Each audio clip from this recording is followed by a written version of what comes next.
Biz bunları çox müşahidə edirik. Bəzən belə bir fikir formalaşır ki, mən hicab taxmasam da olar, hansısa bir hicablı qadın ədəbdən kənar hərəkətlər edirsə, elə mənim hicab taxmamağım daha yaxşıdır.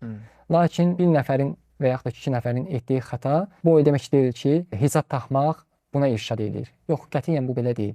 Yəni belə bir fikir formalaşır ki, tək bu hicablı qadınlara aid deyil, eyni zamanda namaz qılanlara da aiddir. Hansısa bir namaz qılan, hansısa bir hicablı xanım xəta eləyir, səhv bir hərəkət eləyir, İslam ədəbindən kənar bir əməllər eləyirsə, belə başa düşürlər ki, mən namaz qılmasam da olar, mən hicab taxmasam da olar, bax, namaz qılanlar nə edir, bax, hicab taxanlar nə edir.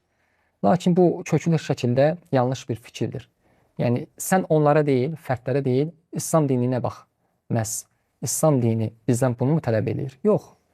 Yəni, İslam dininə baxdığımız zaman düzdür, yəni zahirlə bağlı olan hökmləri əmr eləyibdir. Lakin eyni zamanda ədəb, əxlaq məsələləri də, yəni insanın mənəviyyatı, batini ilə bağlı olan məsələlərdə İslam dini böyük bir önəm göstərmişdir və hər cür münkər, fuhuş, pis işləri də qadağan etmişdir.